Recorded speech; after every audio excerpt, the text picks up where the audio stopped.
Oke, Shalom, selamat pagi menjelang siang rekan-rekan semua dimanapun berada.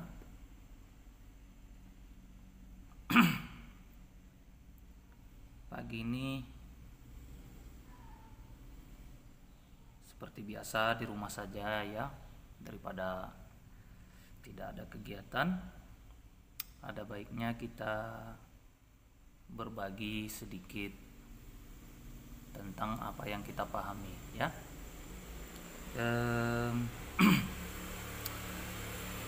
Beberapa hari belakangan ya, sejak bulan Desember, akhir November kayaknya ya, akhir November kemarin tuh banyak yang bertanya kepada saya, Om, apa ada di Alkitab tertulis dilarang makan darah, Om? Loh, saya bilang ya ada. Terus ada lagi yang nanya, Amang gitu ya, itu di luar apa, Pentakosta, emang ada di Alkitab tertulis, apa betul-betul ada tertulis dilarang makan darah ya? Saya katakan ada. Nah, dan kemudian memang waktu itu tidak ada penjelasan spesifik dari saya, tapi kemudian saya berpikir begini, ya udah nanti saya akan jelaskan deh gitu ya. Dan yang bertanya itu kebetulan memang berteman di Facebook ya, dengan saya berteman. Jadi ini kalaupun nanti mereka menonton atau tidak tidak masalah, tapi saya mau bikin penjelasan sedikit lah ya.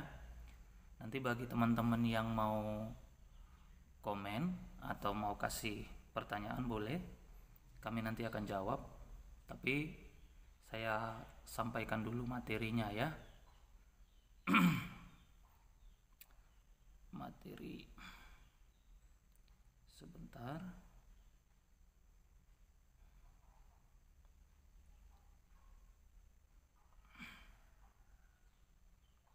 Materinya kita lihat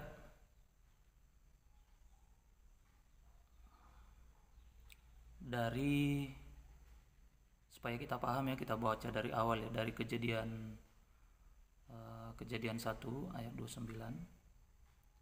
Nah, di kejadian 1 ayat 29 firman Tuhan begini, berfirmanlah Allah, lihatlah aku memberikan kepadamu segala tumbuh-tumbuhan yang berbiji di seluruh bumi dan segala pohon-pohonan yang buahnya berbiji. Itulah akan menjadi makananmu. Nah, firman Tuhan ini jelas kepada Adam dan Hawa bahwa manusia itu diciptakan makanannya adalah tumbuh-tumbuhan yang berbiji atau pohon-pohonan yang buahnya berbiji. Itu saja yang menjadi makanan manusia. Tetapi seiring waktu berjalan sampai manusia jatuh ke dalam dosa ya, sampai kepada zaman Nuh. Nah, manusia sudah dihukum Allah dengan air bah. Manusia dihukum dengan air bah, kemudian air bah itu menelan semua makhluk hidup termasuk tumbuh-tumbuhan yang tumbuh pada waktu itu yang menjadi makanan manusia. Semuanya habis oleh air bah. Dan kemudian setelah tiba waktunya, Nuh harus turun dari bahtera, maka tidak ada lagi tumbuhan yang berbiji yang menjadi makanan ya. Kemudian singkat ceritanya, Nuh kesulitan untuk memperoleh bahan makanan. Melihat itu Allah membuat suatu keputusan lagi terkait makanan untuk manusia. Nah, di situ kita langsung lompat ke kejadian 9 ya. Tadi kejadian 1, Tuhan perintahkan makanan manusia itu tumbuhan yang berbiji ataupun pohonan yang buahnya berbiji. Setelah zaman air bah, maka pohon-pohonan berbiji itu sudah tidak ada lagi untuk dimakan manusia. Maka Allah berfirman kepada Nuh begini di Kejadian 9 ayat 3, segala yang bergerak, yang hidup akan menjadi makananmu. Nah ini, setelah nggak ada lagi tumbuhan tuh, tidak ada tumbuhan lagi, Allah perintahkan segala yang bergerak, yang hidup akan menjadi makananmu. Aku tidak memberikan semuanya itu kepadamu, aku telah memberikan semuanya itu kepadamu, seperti juga tumbuh-tumbuhan hijau. Ya, tadinya tumbuhan hijau itu bukan untuk manusia, tetapi untuk burung-burung, ya, dan hewan-hewan. Nah, tapi setelah zaman air bah, manusia boleh makan daging dan tumbuhan hijau, yaitu sayuran, ya kan? Nah, sebelumnya nggak boleh, ya harus yang buah yang berbiji. Nah, kemudian ayat 4 nih, terkait pertanyaan tadi yang saya sampaikan di awal, ada nggak sih tulisan di Alkitab bahwa dilarang makan darah? Nah, di ayat 4, hanya daging yang masih ada nyawanya, yakni darahnya janganlah kamu makan. Nah, di sini jelas, daging yang ada nyawanya, yakni darahnya jangan kamu makan, firman Tuhan, ya kan? Nah, jadi kalau sudah seperti itu sudah jelas bahwa tidak boleh makan darah, makan daging boleh, ya. Nah, sekarang kita lihat ayat lainnya yang melarang kita makan darah itu ada pada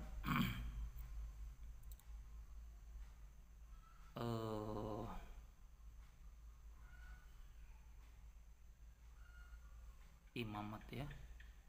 Imamat 7 ayat 26. Imamat 7 ayat 26. Demikian juga janganlah kamu memakan darah apapun di segala tempat kediamanmu, baik darah burung-burung ataupun darah hewan, ya, itu jelas. Jangan makan darah. Tadi setelah diperintahkan kepada Nuh boleh makan daging, tapi jangan makan darah, ya, sama daging yang mati lemas, seperti itu.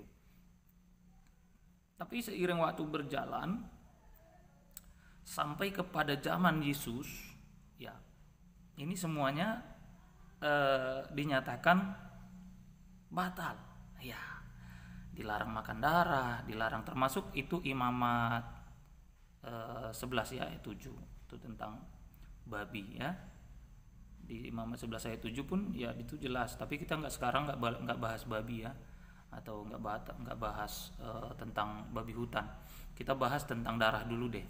Nanti bagi teman-teman yang mau tanya atau mau tahu tentang babi hutan, boleh inbox atau sarankan ke saya deh, ya, supaya kita nanti bahas di waktu yang akan datang. Nah, tentang darah dulu nih. Nah, kemudian kalau kita lihat di Imamat, ya. Oh, mohon maaf. Bukan di Imamat, di Ibrani, ya. Ibrani 9 ayat 10. Ibrani 9 ayat 10. Nah, yang tadi itu mengenai dilarang makan darah, mengenai makanan ini dan itu semuanya kan dituangkan ke dalam peraturan hukum Taurat, hukum Musa. Dalam hukum Musa itu jelas, semuanya larang ini, larang itu jelas, termasuk larang makan darah, ya. Nah, kita lihat di Ibrani 9 ayat 10 nih. Teman-teman nanti boleh buka, ya. Tadi saya kasih ayat-ayatnya. Di Ibrani 9, karena semuanya itu di samping makanan, minuman, dan berbagai macam pembasuhan, hanyalah peraturan-peraturan untuk hidup insani yang hanya berlaku sampai tibanya waktu pembaruan. Nah, kapan waktu tibanya masa pembaruan itu? Kita lihat di ayat selanjutnya. Nah, kita habis itu kan langsung perikop nih. Perikop baru, Kristus adalah pengantara dari perjanjian yang baru. Nah, kemudian ayat 11, tetapi Kristus telah datang sebagai imam besar untuk hal-hal yang baik yang akan datang. Ia telah melintasi, ya, kemah yang lebih besar dan yang lebih sempurna, yang bukan dibuat oleh tangan manusia, dan seterusnya. Jadi Yesus itu pengantara perjanjian baru. Artinya semua peraturan yang sudah ditetapkan itu sampai zaman Yesus saja, sampai Yesus saja. Nah, setelah Yesus semuanya dibatalkan. Nah, itu digenapi di dalam Efesus 2 ayat 15. Efesus 2 ayat 15 itu udah jelas bahwa ya semuanya dibatalkan. Sebab dengan matinya di situ nya besar tuh Yesus sebagai manusia, Yesus telah membatalkan hukum Taurat dengan segala perintah dan ketentuannya untuk menciptakan keduanya menjadi satu manusia baru di dalam dirinya. Nah, Yesus telah membatalkan tuh segala peraturan hukum Taurat yang sudah tertulis sebelumnya, sudah dibatalkan oleh kematian Yesus, termasuk makan darah, nggak boleh makan darah, nggak boleh makan daging mati lemas, semuanya udah batal ya. Jadi sementara boleh makan darah, boleh ya, sampai di sini itu boleh. Tapi setelah zaman Yesus, setelah Yesus itu ada rasul-rasul atau murid-murid yang diutus oleh Yesus sesuai dengan amanat agung ya. Kisah 1:8, kamu akan menjadi saksiku dimulai dari Yerusalem, Yudea, Samaria sampai ke ujung bumi. Menjadi saksi artinya mereka ditugasi oleh Yesus untuk menyebarkan Injil ya, menjadi saksi Kristus. Nah, ada 12 murid, satunya sudah berkhianat yaitu Yudas, dan kemudian Yudas itu diganti oleh Matias. Nah, itu di Kisah 2. Kemudian ke-12 murid ini diutus, dan ada rasul yang terakhir yaitu rasul ke-13 yaitu Rasul Paulus.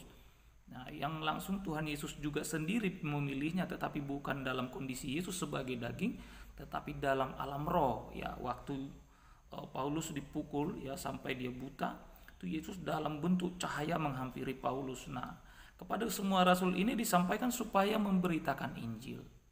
Tetapi sepanjang perjalanan kisah rasul-rasul itu sampai kepada pertobatan Saulus, kemudian dia menjadi Paulus, ada banyak hal yang mereka lalui, termasuk ada banyak orang yang percaya atau orang Yahudi yang terakhir menjadi terima Yesus. Mereka buat persyaratan kepada orang di luar Yahudi yang menjadi percaya. Nah, syaratnya begini. Mereka yang di luar Yahudi yang telah menjadi percaya harus disunat. Ya kan? Nah, kemudian mereka yang telah terima Yesus harus disunat, harus ini, harus itu. Jadi mereka hidupkan lagi hukum Taurat. Peraturan hukum Taurat itu disampaikan lagi. Bahkan sampai Timotius saja yang menjadi murid Paulus dinyatakan tuh harus disunat. Ya, kenapa? Karena orang tuanya, bapaknya itu orang Yunani. Memang mamanya orang Yahudi tetapi bapaknya orang Yunani. Jadi orang Yahudi katakan yaitu harus disunat. Nah, demi kelangsungan pelayanan Rasul Paulus nggak keberatan, ya udah disunat. Makanya Timotius disunat. Tetapi setelah itu Rasul Paulus menentang semuanya itu ya, karena orang Yahudi menjadi-jadi dan menyatakan bahwa sunat itu harus diterapkan selalu ya. Hingga tiba pada kisah 15. Kalau kita lihat kisah 15 itu adalah persidangan rasul-rasul, dan rasul-rasul bersidang di sana ya. Di sidang itu yang dibahas adalah yang di Yerusalem itu adalah membahas bagaimana peraturan-peraturan hukum Taurat itu apakah masih berlaku atau tidak ya. Karena di pandangan rasul-rasul semua hukum Taurat, peraturan-peraturan hukum Taurat itu menyulitkan umat-umat Tuhan untuk masuk ke surga, sehingga itu nggak boleh diterapkan lagi. Nah, dalam persidangan itu, saudara-saudara, itu ditemukanlah atau diputuskanlah ya di ayat kisah 15 ayat 19. Coba kita lihat, itu keputusan persidangan di Yerusalem ya. Kita perhatikan kisah 15 ayat 19, 20. Ayat 19, sebab itu aku berpendapat bahwa kita tidak boleh menimbulkan kesulitan. Nih perhatikan nih, bagi mereka dari bangsa-bangsa lain yang berbalik kepada Allah. Gak boleh dibuat kesulitan ya kepada mereka yang berbalik kepada Allah. Ini termasuk kepada orang Batak, orang Jawa, orang Indonesia deh semuanya. Nah, gak boleh dibuat kesulitan-kesulitan tuh. Yaitu kesulitan dimaksud adalah 613 hukum Taurat ataupun turunan hukum Taurat yang tercantum di dalam Talmud itu ya. Itu enggak lagi boleh. Nah, ayat 20, tetapi kita harus, nih perhatikan nih, harus menulis surat kepada mereka, ini keputusan rasul-rasul. Nah, supaya mereka menjauhkan diri dari makanan yang telah dicemarkan berhala, dari percabulan, dari daging binatang yang mati dicekik, dan dari darah. Nah, jadi tadi sudah dibatalkan setelah Yesus di dalam Ibrani 9 tadi, kemudian di Efesus 2 ayat 15 ya, dengan matinya Yesus ya semua itu udah batal, termasuk dilarang makan darah sudah batal. Tetapi ketika seiring waktu berjalan rasul-rasul bersidang, nah itu diangkat lagi sehingga peraturan dilarang makan darah diangkat lagi. Jadi ada 4 dari 613 hukum-hukum yang menjadi turunan dari hukum Taurat, ada 4 yang diangkat ya, ada 4. Nah, keempatnya itu ada di Kisah 15 ayat 19-20 ya. Dan kemudian bukan hanya sekali ya, kita lihat di pasal yang sama di ayat 28-29. Coba lihat. Di ayat 28-29 bunyinya begini. Sebab adalah keputusan Roh Kudus dan keputusan kami supaya kepada kamu jangan ditanggungkan lebih banyak beban daripada yang perlu ini. Tadi kesulitan, sekarang disebut beban ya, supaya nggak ditanggungkan. Nah, kamu harus menjauhkan diri dari makanan. Nah, ini ditegaskan lagi nih, dari makanan yang dipersembahkan kepada berhala, dari darah, dari daging binatang yang mati dicekik, dan dari percabulan. Jikalau kamu memelihara diri dari hal-hal itu, kamu berbuat baik, sekianlah selamat. Nah, ini jadi jelas ya, dilarang. Nah, kemudian sekali lagi kepada Rasul Paulus, orang ya meminta semacam penjelasan seperti itu. Nah, kemudian Rasul Paulus jelaskan lagi itu di dalam Kisah 21 ayat 25. Nah, begini bunyinya ya. Tetapi mengenai bangsa-bangsa lain yang telah menjadi percaya, sudah kami tuliskan keputusan-keputusan kami, yaitu mereka harus menjauhkan diri dari makanan yang dipersembahkan kepada berhala, dari darah, dari daging binatang yang mati dicekik, dan dari percabulan. Tuh saudara ya, jadi sudah jelas dilarang makan darah teman-teman ya. Makan darah dilarang, bercabul dilarang, memakan yang dipersembahkan kepada berhala. Nah, itu ya. Jadi yang kita tembak itu di makan darahnya saja dulu, karena itu topiknya sesuai dengan pertanyaan saudara kita yang menanyakan mengenai makan darah itu apakah ada tertulis atau tidak ya. Nah, jadi itu ayat-ayatnya teman-teman. Jadi kenapa tadi saya buka mulai dari Kejadian, karena awal makanan ya. Nah, nanti di waktu yang akan datang kita bisa bahas lagi mengenai hal-hal lain seperti babi ya kan, kemudian ibadah Sabat ya. Kebetulan nih hari Sabtu, hari Sabat ya. Selamat hari Sabat tuh teman-teman yang merayakannya. Nah, jadi sudah jelas ya teman-teman, itu ayatnya bisa dilihat yang melarang makan darah di Perjanjian Lama itu Kejadian 9 ayat 4, sebenarnya banyak ya, saya sebutkan sedikit saja. Kemudian Kisah Imamat 7 ayat 26 dan Imamat 19 ayat 26. Nah, jadi kemudian itu setelah dibatalkan, kemudian diteguhkan lagi oleh rasul-rasul di Kisah 15 ayat 19-20 dan Kisah 15 ayat 28-29. Kemudian satu lagi di Kisah 21 ayat 25. Tuh teman-teman, untuk penjelasan pagi ini ya. Sebenarnya ini hanya sharing ringan saja, berhubung karena ya katakanlah kami masih ada waktu luang seperti itu ya.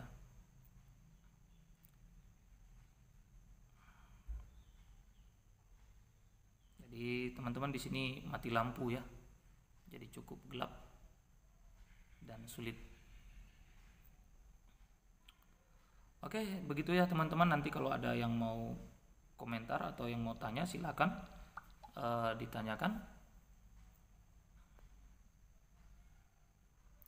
Dan kami akhiri dulu nih, koneksi tidak stabil.